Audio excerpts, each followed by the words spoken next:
Toutes les 40 victimes de l'incendie du bar Le Constellation lors de la nuit de Nouvel An ont enfin été identifiées, dont de nombreux mineurs et des ressortissants étrangers, dont des Français. Des hommages, des marches silencieuses continuent dans la station de ski, tandis qu'une enquête pénale vise les gérants pour homicide par négligence. La communauté reste sous le choc et des dispositifs de soutien sont mis en place. Pourquoi cette actualité déchire-t-elle autant la France? Pourquoi est-ce qu'elle nous fait autant mal, selon vous, Gabrielle Cluzel, juste avant d'avoir Julie Bourges, qui elle-même a été une grande brûlée lors d'un accident qui va nous parler dans un instant. Gabrielle Cluzel, pourquoi ça nous touche autant, ça nous touche bouleverse? Profondément, tout simplement parce que ces enfants pourraient être les nôtres. Il y a beaucoup de mineurs, c'est terrible. Moi, je vois les années de naissance de ces enfants sont celles des miens, et c'est vrai que c'est vraiment des tout jeunes enfants.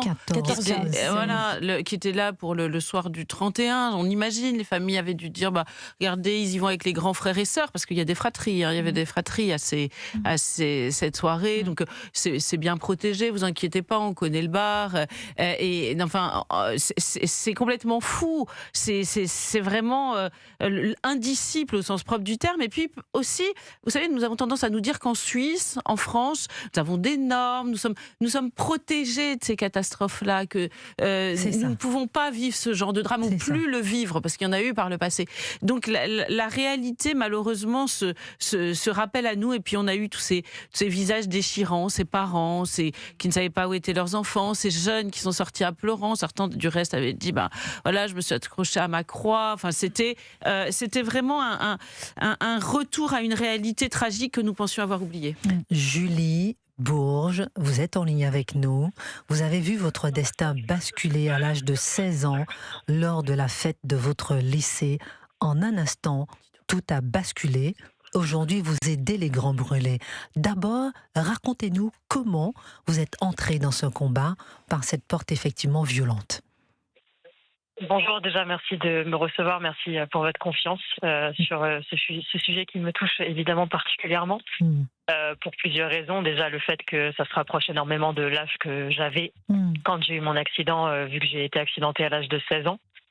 Lors du carnaval de mon lycée, mon costume de carnaval s'est enflammé sur moi, donc j'ai été prisonnière des flammes et j'ai été ce qu'on appelle brûlée vive, tout simplement. Donc voilà, évidemment, il y a beaucoup de projections de mon côté quand j'entends ces histoires et ces jeunes enfants. Alors, Julie, comme vous êtes personnellement, ça vous a atteint, voilà, lorsque vous aviez 16 ans, j'ai envie d'en savoir plus, et pour voir un peu comment vous venez en aide aujourd'hui aux autres. On marque une pause, on revient avec votre témoignage qui est puissant, qui est fort, vous qui avez vécu dans votre chair à 16 ans, justement, les mêmes traumatismes que ceux qui souffrent encore à l'heure qu'il est. Il est 12h33, à bientôt sur Europe 1. Nous sommes en ligne avec Julie Bourges, qui est en train de nous raconter comment sa vie a basculé à 16 ans. Pardon, ma chère Julie, parce que je viens d'apprendre que vous avez un train à prendre tout à l'heure et je ne vous ai pas assez fait parler. Alors dites-nous tout, ma chère Julie, parce qu'à 16 ans, votre vie a basculé. Vous êtes une grande brûlée et aujourd'hui, vous vous dédiez aux autres. Oui, absolument. Ça a été une prise de conscience absolue, en fait, de découvrir ce qu'étaient des brûlures sur mon propre corps. J'avais jamais vu de grands brûlés avant de les découvrir, en fait, sur moi. Et je pense que de là est née, en fait, à 16 ans, une volonté de libérer ma voix. Parce que quand je marchais dans la rue, je supportais le regard des gens, qui est difficilement interprétable. Et j'avais besoin de libérer cette voix. Et donc, c'est pour ça que j'ai ouvert un compte Instagram. Vous avez un compte Instagram, vous êtes une très jolie femme, vous avez une trentaine d'années, vous êtes brûlée surtout au cou, hein? Je suis brûlée sur 40% du corps, on voit pas beaucoup, mais je suis brûlée sur les jambes, le dos, enfin je suis quand même assez touchée. Donc pas qu'au niveau du cou, même si effectivement c'est ce qui est le plus visible. Oui, c'est ça. Ouais. Et via ce compte Instagram, en fait, voilà, il y avait une volonté de libérer la parole et de montrer que oui, les grands brûlés existent.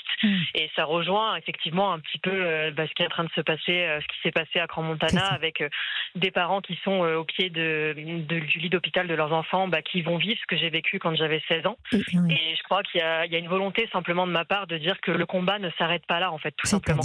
C'est-à-dire qu'il va falloir que nos États, il va falloir que la France, il va falloir que la Suisse accompagne aussi ces grands brûlés. C'est-à-dire On arrive comment alors déjà les rediriger vers les bonnes associations. En Suisse, il y a l'association Flavie qui s'occupe des grands brûlés. En France, on a l'association Burn and Smile, notamment de laquelle je suis marraine.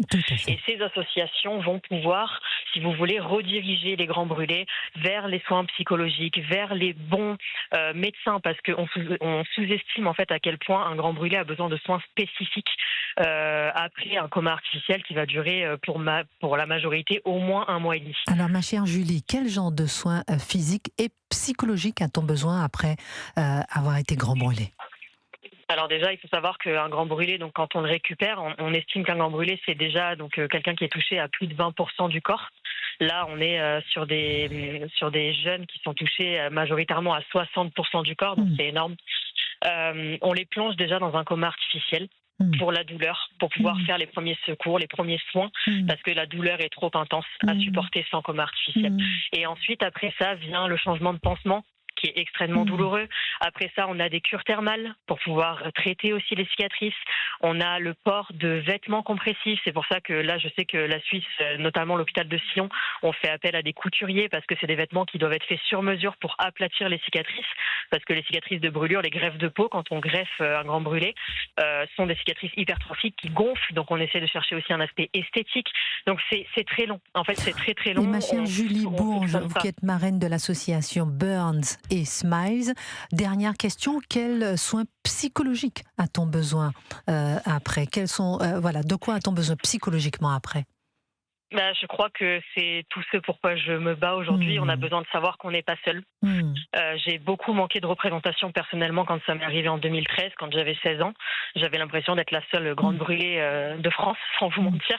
Donc je pense que aujourd'hui, les grands brûlés vont avoir besoin donc déjà de représentation et puis surtout d'un soutien psychologique déjà pour eux et aussi pour leur famille, parce que évidemment, il y a les accompagnants dont on ne parle pas assez aussi. Merci beaucoup ma Julie chérie.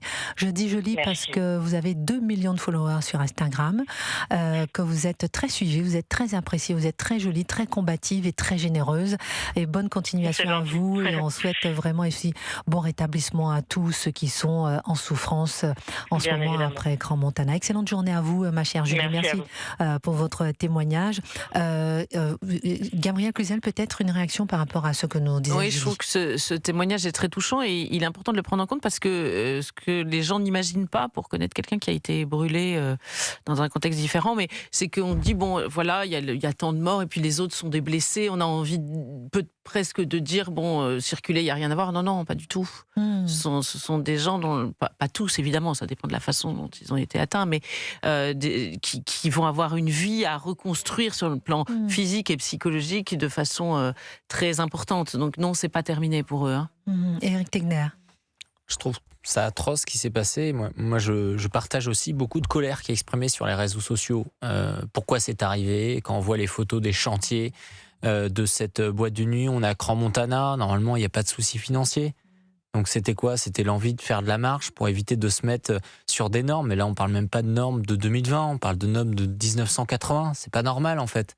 Donc ça, c'est une profonde colère de gens qui ont clairement joué avec la vie des jeunes. Ils ont fait des travaux visiblement déjà il y a quelques années, il y a quelques mois. Donc ils auraient pu mettre en place ces normes.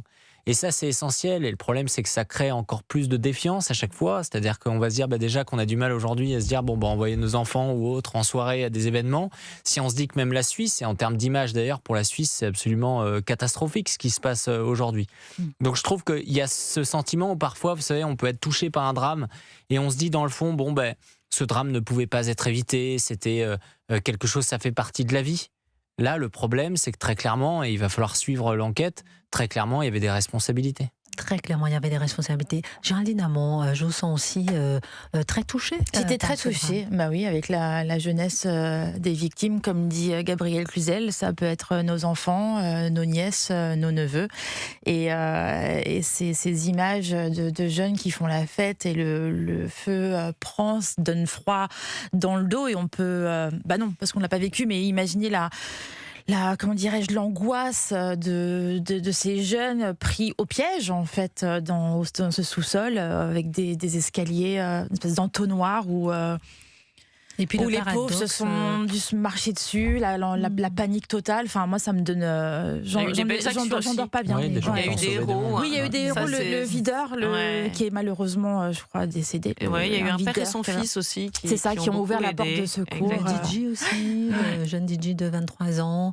Vraiment, il y a eu beaucoup de héros. Et puis, il y a eu cette réaction des jeunes aussi qu'on n'a pas comprise. Est-ce que, je sais pas, on marque une pause, on revient sur cette le téléphone portable qui continue de filmer. Qui continue de filmer, comme si, je ne sais pas, mais comme si... C'est l'insouciance. Ouais, les jeunes ont tellement l'habitude de voir des choses sur les réseaux sociaux et de se dire ça n'est pas la réalité. Non. Comme s'il y a un décalage entre ce que vivent les jeunes et les réseaux sociaux. Je ne sais pas. En tout cas, dites-nous ce que vous en pensez au 01 80 20 39 21. Comment vous analysez les choses? Appelez-nous. Oui, absolument. Dans un instant, on dira un mot aussi sur ces personnalités préférées des Français. Et les personnalités politiques sont Jordan Bardella, Marine Le Pen, et les autres, on les cherche encore. Philippe de Villiers, Marion Maréchal est 30e, Philippe de Villiers est 37e. Mais bon, on cherche la gauche.